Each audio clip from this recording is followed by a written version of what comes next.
figuras de autoridad, y la tendencia a discutir y desafiar las normas establecidas.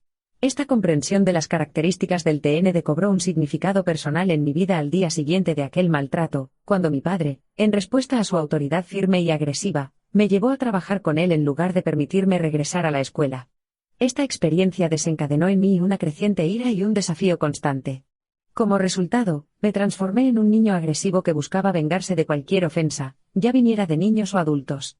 Mi actitud desafiante se volvió una respuesta permanente a cualquier intento de ejercer autoridad sobre mí, especialmente por parte de mi padre.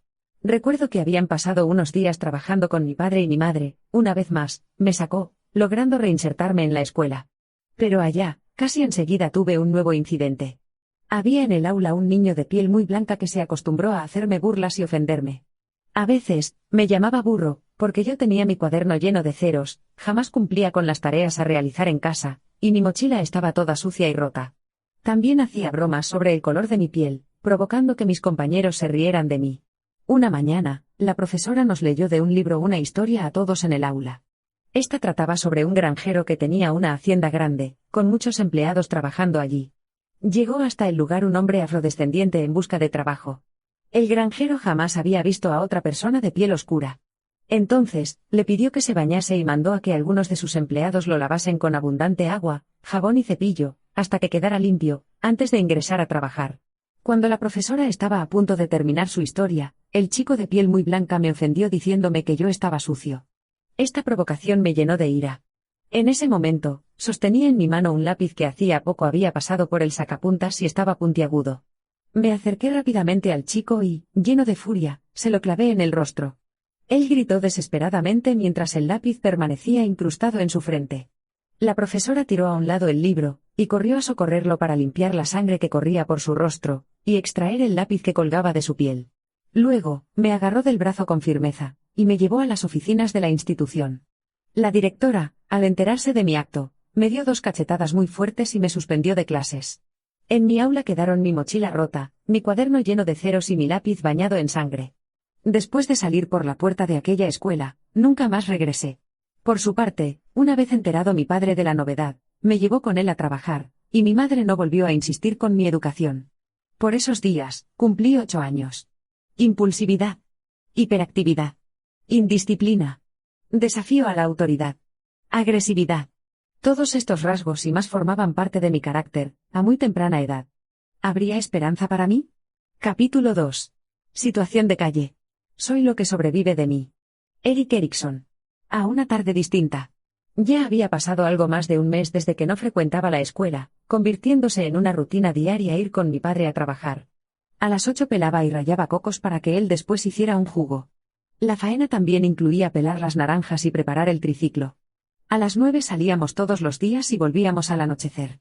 En el trabajo, mi padre me encargaba pequeñas responsabilidades, a veces, ir a comprar fundas con hielo a un lugar a pocas cuadras de donde estábamos, otras, me acercaba a algún comercio para cambiar billetes por monedas, también, volvía a pelar naranjas cuando solían agotarse temprano las que se exhibían en la vitrina. En fin, ayudaba a cumplir con una u otra responsabilidad, pero no me gustaba estar ahí. Un día, me sucedió algo que le dio una nueva dirección a mi vida. Como un pájaro que encuentra su vuelo en un nuevo horizonte, aquel día me llevó por caminos inesperados, cambiando el rumbo predecible de mis días por la incertidumbre y la aventura.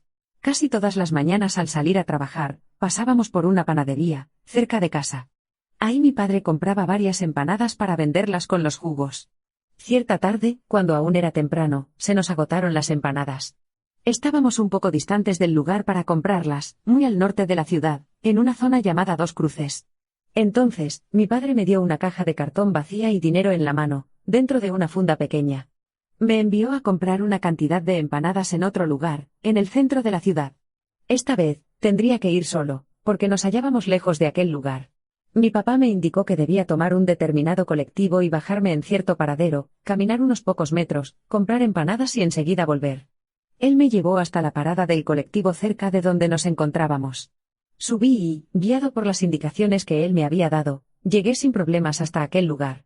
Compré empanadas y, de regreso, llevaba el pequeño cartón lleno y cerrado, presionándolo sobre mi pecho. Me acerqué a la parada del colectivo de retorno, que me llevaría hasta donde mi padre. Yo estaba sentado a un lado del paradero, cuando vi a un grupo de niños aproximarse a mí. Ninguno de ellos pasaba de los 10 años y su aspecto llamó mucho mi atención. Vestían ropa vieja y sucia. La mayoría estaba con los pies descalzos, sus rostros y manos presentaban suciedades. Se acercaron a mí y yo también a ellos. Conversaron conmigo en forma amigable y, en la espontaneidad de aquel encuentro, mis planes cambiaron. Aquella tarde, emocionado al conversar con mis nuevos amigos, descuidé el motivo por el que mi padre me había enviado al centro de la ciudad. No recuerdo qué sucedió con la caja de empanadas que llevaba entre mi pecho y mis manos. Lo que sí sé es que esa tarde no volví al trabajo con papá, ni a casa con mi madre y mis hermanos. Preferí quedarme con mis nuevos amigos, hasta que anocheció. Pero no era consciente de que ese primer contacto transformaría no solo mi vida, sino la de mi familia. Llegaría a ser como uno de ellos. Comenzaba en las calles un largo camino de riesgos y aventuras para mí, pero de angustias y noches sin dormir para mi madre. Ve primera noche y cambio psicosocial. Acompañaba a mis amigos donde sea que fueran, mientras conversábamos. Se acercaban a restaurantes y extendían sus manos en las afueras, mientras yo permanecía cerca de ellos. Las personas, al salir, les regalaban comida y, a menudo, unas cuantas monedas, y lo compartían todo conmigo. Junto a ellos, sentado en el suelo, sonreía y conversaba libremente. Eran nuevas experiencias. Un día, siendo un poco más tarde, me invitaron a ir con ellos a un parque infantil. Llegamos al lugar y era fabuloso lo que vi. Había muchos juegos para niños, columpios, carruseles, toboganes, balancines, trepadores, entre otros más. Años después, supe que aquel lugar se llamaba Parque del Niño. No recuerdo que me hubiesen llevado allí antes de ese momento. Entonces, entramos a ese parque y jugamos mucho, sin parar un solo momento. Una hora transcurrió como 5 minutos. Niños, voy a cerrar. Nos gritó el guardia que custodiaba el lugar. Eran las 22, quizá, y había llegado el momento de desalojar el lugar. Una vez que todos estuvimos fuera, el guardia aseguró con cadena y candado la puerta de acceso. Nosotros observábamos cerca de ahí, tan solo esperando a que se marchara. Queríamos volver a ingresar. Una vez que él estuvo lejos, mis amigos subieron por las rejas y volvieron a entrar. Yo hice lo mismo y seguimos divirtiéndonos sin que nadie nos detuviese. Jugamos a las escondidas, al gato y al ratón, y como ya el guardia se había retirado, nos metimos a bañarnos en una fuente en medio del parque. Jugamos y reímos a carcajadas en todo momento. Esas horas de esparcimiento me hicieron feliz y, sin saberlo antes, era lo que tanto quería. Me sentí niño. Puede ser que en casa mis padres a esa hora sufrieran porque su hijo no había vuelto aún. Yo ni siquiera era consciente de ello. De lo que era consciente desde hace meses era de que ya no quería trabajar más con papá, ni deseaba volver a la escuela. En contraste, aquella noche experimenté un entorno tan sano para mis emociones que, al definir esa experiencia como algo muy bueno para mí, quise permanecer así para siempre. ¿Un cambio psicosocial? Significó que, en mi corazón, preferí inconscientemente la vida de un niño de la calle antes que volver a casa con mis padres, incluso si eso significaba enfrentar una vida de desprotección y abandono. Así, adquirí nuevas pautas para entender y preferir el mundo basadas en lo que me hacía bien, lo que me llevó a percibir la vida de manera distinta, reitero, sin darme cuenta. Las formas en que un niño experimenta el mundo hoy explicarán mejor sus relaciones con ese mundo mañana. C. El día a día. Una vez que decidimos salir de ese parque, ya era poco más de medianoche. Mis zapatos se hallaban totalmente mojados, porque no me los había sacado antes de entrar en la fuente. Me los quité entonces y los dejé tirados a un lado del camino después de subir y bajar la cerca. Seguí a mis amigos con los pies descalzos. Mientras caminábamos, ellos recogían los cartones que encontraban en las veredas de las calles. No entendía para qué, pero hice igual. Luego de caminar unas 5 cuadras, llegamos hasta una casa abandonada. Ellos entraron y pusieron los cartones en el piso. Se acostaron ahí y se colocaron uno junto al otro. Para ese momento, estaba cansado e hice lo mismo. Vi que todos doblaron sus rodillas, como en posición de bebé. Primero, estiraron sus camisas y, dentro de ellas, metieron sus piernas dobladas, después, la cabeza, y, por último, escondieron los brazos, dejando solo las mangas fuera. También lo hice y me dormí. Esa primera noche que dormí en las calles, mi camisa fue la sábana y los cartones, la cama. Amaneció al día siguiente. Era casi mediodía cuando despertamos. En mis primeras palabras percibí que estaba totalmente afónico. Era incapaz de pronunciar una palabra. La noche anterior tanto sonreí, me mojé y grité mientras estaba sin camisa, que ahora me había quedado sin voz. Pero, aún así, mi día empezó de maravilla. Esa mañana era un niño a quien nadie le obligaba a hacer lo que no quería. Seguí a mis amigos. Me encontraba con los pies descalzos y con la ropa un poco sucia, ahora me parecía a ellos. Recuerdo que aquel primer día en las calles hacía mucho sol y calor. El piso quemaba la planta de los pies, pero no tanto como mi estómago. Nos acercamos a las afueras de un restaurante cerca del lugar donde pasamos la noche y mis compañeros se dispusieron a mendigar. Una vez sentados allí, estiraron sus manos y esperaron recibir algo de los comensales. Entonces, hice lo mismo. Las personas, al salir, nos daban comida y, a veces, también dinero. Éramos niños. Después, fui con ellos al parque principal de la ciudad, a seguir mendigando. Vi a los niños acercarse a pedir dinero a los adultos que pasaban. Les tomaban de las camisas y, en tono suave y mirada triste, les decían: «Señor, por favor, regáleme una moneda». Era difícil para ellos resistirse al rostro de un niño, con pies descalzos, con ropa descosida y sucia. Esas horas caminamos de un lugar a otro, sin rumbo fijo, pero pidiendo dinero a quien encontráramos en el camino. Así hasta el final del día. Esa noche, volvimos al mismo parque infantil donde jugamos la noche anterior. Nos quedamos una vez más hasta casi la medianoche. Los seguía de cerca, haciendo lo mismo que ellos. Me sentía feliz. Un tiempo después, cuando nos disponíamos a dormir en el mismo lugar que el día anterior, recuerdo que tenía fuertes dolores en las plantas de mis pies. Noté grandes ampollas. Ese día había caminado descalzo durante horas sobre pisos calientes por el intenso sol y completamente contaminados. Las personas escupían y arrojaban desperdicios ahí todo el día, y los ratones roían por las noches. Al día siguiente de haber caminado tantas horas con los pies en ese estado, al anochecer, el dolor y las heridas se hicieron más intensas. Pude notar importantes llagas en mis pies que casi no me dejaban caminar. Durante los días siguientes, el dolor era tal que empecé a caminar despacio junto a mis amigos, apoyándome con los talones. En esos momentos, quise volver a casa, pero no lo hice. Creo que transcurrió poco más de una semana hasta que mis heridas sanaron y, a los pocos días, ya podía caminar descalzo a pesar del pleno sol y el piso contaminado. Me acostumbré. A las semanas, mis pies se encallecieron, y mis ganas de volver a casa, también. Había transcurrido casi mes y medio que no veía a mis padres. Ya no trabajaba con papá y, desde hacía mucho tiempo, nadie me golpeaba. Tampoco mi profesor de la escuela me castigaba, y nadie me trataba como un tonto por mis malas calificaciones. Prefería estar con los pies descalzos, el rostro sucio y con la misma ropa todos los días, antes que volver a casa. No tenía interés en regresar. Había encontrado una nueva familia. Las calles de mi ciudad eran mi nueva casa. Jugaba en el parque infantil todas las veces que quería. Dormía casi hasta mediodía. Lejos de la escuela. Deambulaba de un lugar a otro libremente. Si tenía hambre, solo debía ir a algún restaurante y extender mi mano y, al instante, tenía comida.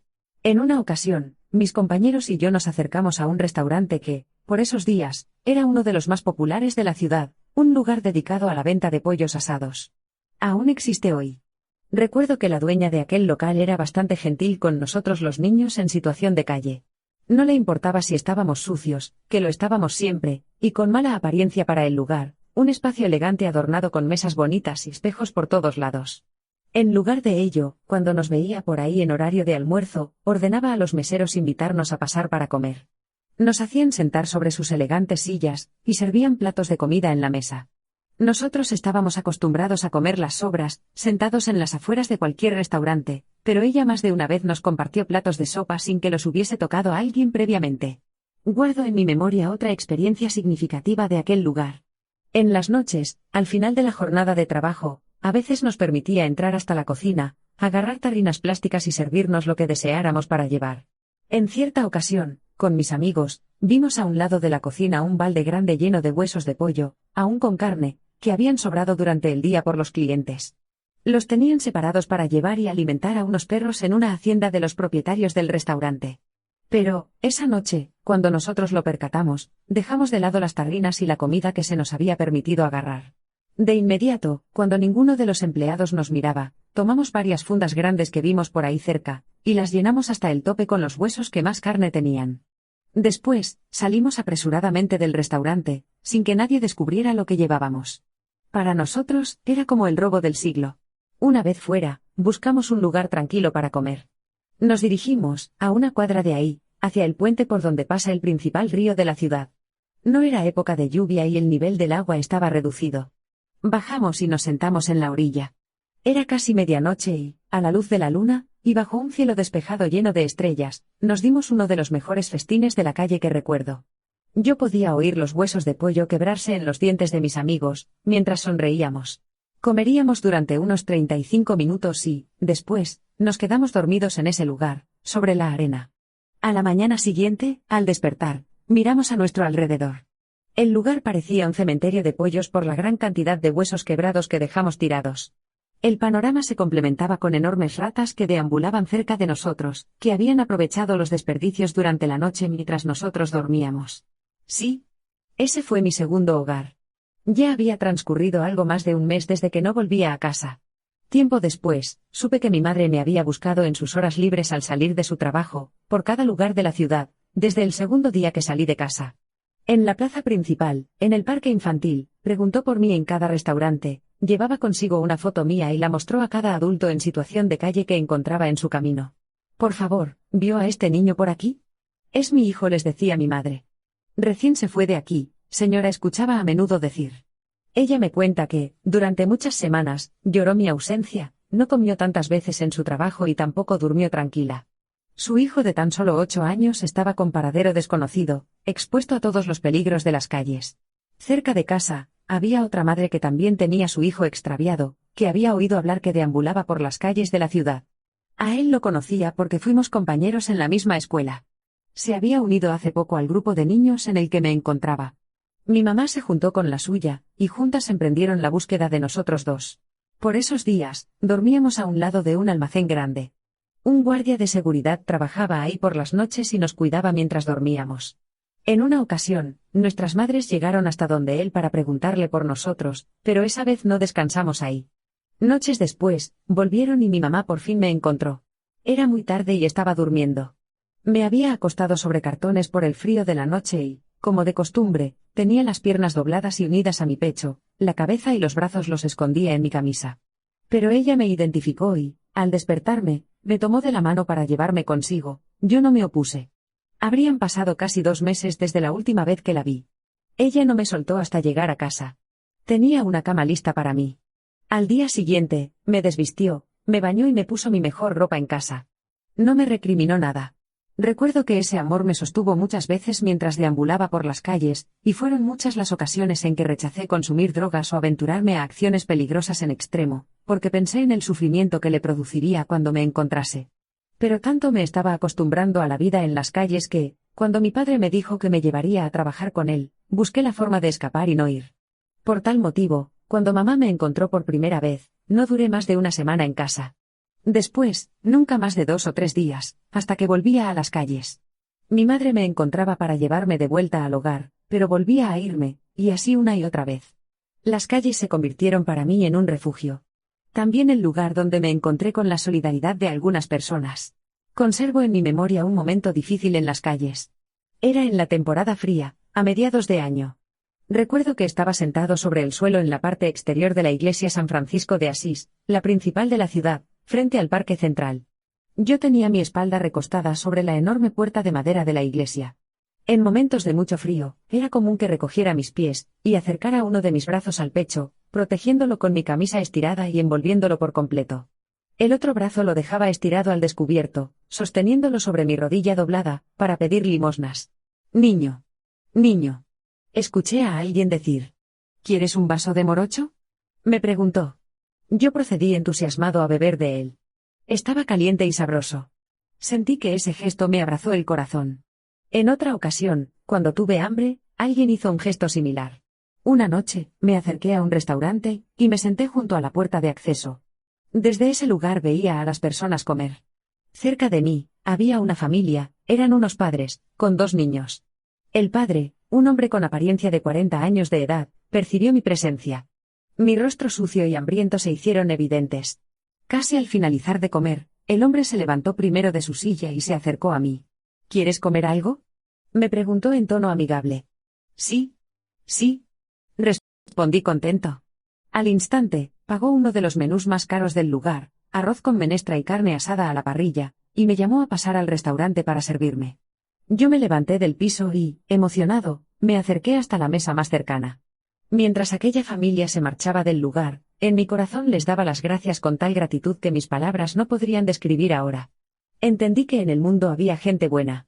En otra ocasión, cuando pasé mi primera Navidad fuera de casa, en las calles, un hombre dueño de un almacén nos regaló juguetes a mis amigos y a mí.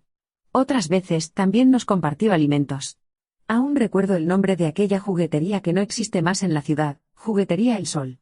Muchas veces, iluminó nuestros días con su bondad. No todas las personas generosas que encontré en mi camino me regalaron cosas materiales. Algunas también compartieron sus sabias palabras conmigo, tratándome como a un hijo y brindándome consejos oportunos que me guiaron en momentos difíciles. Guardo en mis recuerdos un lugar especial que visitaba con frecuencia. Se trataba de una heladería que ya no existe en mi ciudad. Estaba ubicada diagonal a la iglesia central, en el mismo lugar donde ahora se encuentra una ferretería. En ese lugar, conocí a una mujer extraordinaria y hermosa que siempre tenía las palabras adecuadas para mí. Me alentaba a no olvidar la importancia de Dios, y a mantenerme alejado de las malas acciones. Después de aquel recuerdo, también comparto la vivencia de mi tío Alfonso González, hermano mayor de mi madre. Con frecuencia, cuando me encontraba vagabundeando por las calles, él me llevaba a su casa, ubicada cerca del centro de la ciudad. Allí, me brindaba ropa y comida, cuidándome como si fuera su propio hijo. Además, me llevaba con él y su esposa a su finca, donde trabajábamos juntos en la cosecha de cacao y pasábamos días enteros compartiendo momentos especiales. Con el tiempo, llegué a quererlo como a un padre. Sin embargo, lamento no haberme quedado mucho tiempo en su casa, porque, repetidamente, salía por las noches y pasaba varios días en las calles. A pesar de ello, en más de una oportunidad, me encontraba por casualidad y me llevaba de vuelta a su hogar. Desde la infancia, vamos construyendo nuestra percepción del mundo a través de nuestras experiencias. Cada experiencia positiva que vivimos crea sensaciones auténticas, contribuyendo así a una visión más optimista de la vida y del mundo que nos rodea. Para un niño en situación de calle, cada experiencia positiva es especialmente valiosa, ya que puede marcar la diferencia en su percepción acerca de la sociedad. Pero tuve también otro tipo de experiencias, y estas no fueron para nada positivas. En algún momento, pasé de pedir dinero y comida a robar. Robaba frutas en el mercado de la ciudad, y gafas a los comerciantes ambulantes mientras estaban descuidados. Comencé por cosas pequeñas, hasta que esto se convirtió en un mal hábito en mí. Después, empecé a robar a las personas. Los fines de semana, a altas horas de la madrugada, cuando estábamos en grupo de 6 a 10 niños, nos armábamos de valor y solíamos asaltar a sujetos embriagados. Eran hombres a los que hallábamos tirados a un lado en las veredas de las calles, cerca de alguna discoteca.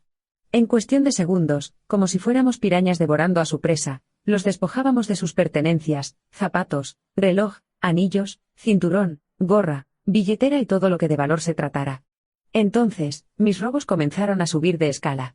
Una mañana, un amigo y yo fuimos a mendigar por la zona de la línea del tren, en el lugar más comercial de Milagro. Días antes, él había conseguido una llave maestra con la que era fácil abrir candados pequeños. Entonces, nos acercamos a un almacén de venta de relojes. Nos quedamos en las afueras del lugar, mendigando, y notamos en el lado derecho del almacén una vitrina asegurada con un candado pequeño. Había dentro muchos relojes brillantes. Junto a mi compañero, me propuse sustraer algunos de ellos. Era nuestra oportunidad. Se encontraban dentro unas 5 personas siendo atendidas por una muchacha joven. Nos acercamos con discreción hasta la vitrina mientras ella se hallaba distraída. Nuestra baja estatura hacía poco notable nuestra presencia en el lugar. Con disimulo, agarré el candado y procedí a abrirlo, pero, al instante, noté a una pareja de adultos mirándonos. Estaban esperando a ser atendidos. Ellos, al suponer lo que haríamos, nos guiñaron los ojos y cubrieron la visibilidad de la encargada del local para impedir que viese lo que hacíamos. Entonces, rápidamente, abrí el candado y, junto a mi amigo, tomamos con nuestras pequeñas manos toda la cantidad posible de relojes que pudimos agarrar, unos 7 relojes cada uno, y huimos del lugar. Dinero fácil. Así de fácil y rápido comencé en la delincuencia juvenil, cuando todavía era un niño. Mientras yo crecía, llegué a pedir menos dinero, porque robaba más. Aquí una reflexión: es crucial recordar que el delincuente adulto condenado por una conducta tipificada como delito, probablemente, no empezó con un solo acto que lo enfrentase a años de prisión. Fueron, tal vez, los repetidos y pequeños actos en la niñez que forjaron su carácter, encaminándolo por una dirección equivocada. En mi vida de niño de la calle también fui chambero. En las calles de Milagro reciclé cartones, botellas de vidrio, botellas de plástico y latas de aluminio.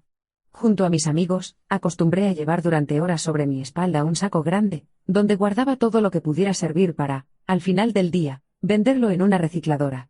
El mejor lugar para esta actividad era el botadero de basura de la ciudad, a unos 5 kilómetros fuera del centro de la ciudad, en la vía a la parroquia Mariscal Sucre. A cada momento llegaban camiones recolectores a tirar los desperdicios. Nosotros esperábamos con expectación qué traerían que nos fuese útil. Una vez dejada la basura por montones allí, mis amigos y yo hurgábamos por algo interesante para llevarnos. A veces, encontrábamos bicicletas viejas, algún televisor y muebles que aún servían. Y así, otras cosas más. También solíamos hallar comida. Cierta ocasión, buscando en la basura recién llegada, encontré una gran cantidad de tortas. 5 quizá. Eran pasteles grandes, aun con apariencia de estar en buen estado. Entonces, no lo pensé mucho y los saboreé. Estaban deliciosos. Llamé a otros niños y adultos cerca. Pasados 10 o 15 minutos, ya no quedaba nada. En otra ocasión, fuimos a reciclar a un pueblo cercano de Milagro. El pueblo se llama Yaguachi. Había allí muchas casas construidas con caña guadua. Noté que algunas tenían colgadas en sus ventanas viejas ollas de cocina de aluminio convertidas en macetas. En su interior contenían rosales y demás flores bonitas. Me acerqué a una casa de esas y, en segundos, vacié las flores del macetero y corrí del lugar con la olla en mano, antes de que alguien se percatara. Vaciamos muchas ollas esa mañana. Había flores tiradas por todos lados en ese barrio. Después del mediodía, fuimos hasta un terreno baldío lejos de ahí y doblamos las ollas, aplastándolas con los pies y piedras grandes. Para suerte nuestra, ningún vecino escuchó los ruidos ni hubo nadie que se acercase a ver lo que habíamos hecho. Entonces, amontonamos las ollas aplastadas dentro de nuestros sacos, y las llevamos en la espalda hasta la recicladora más cercana. Conseguimos buena ganancia ese día. También gané dinero cantando. Lo hacía en los colectivos de la ciudad. Un amigo y compañero de calle me inició en ese oficio, de quien hablé en páginas atrás cuando iba a la escuela, y que también se había ido de su casa. Recuerdo que él siempre tenía alguna canción en sus labios, por eso le apodamos el cantante. Hacía dinero en los colectivos con canciones a veces inventadas por él, otras, aprendidas de memoria. Yo tenía mi canción favorita para cantar, la de la mochila azul, de Pedrito Fernández. El coro dice así: la de la mochila azul, la de ojitos dormilones, me dejó gran inquietud y bajas calificaciones. Ni al recreo quiero salir, no me divierto con nada, no puedo leer ni escribir, me hace falta su mirada. La canté decenas de veces en los colectivos.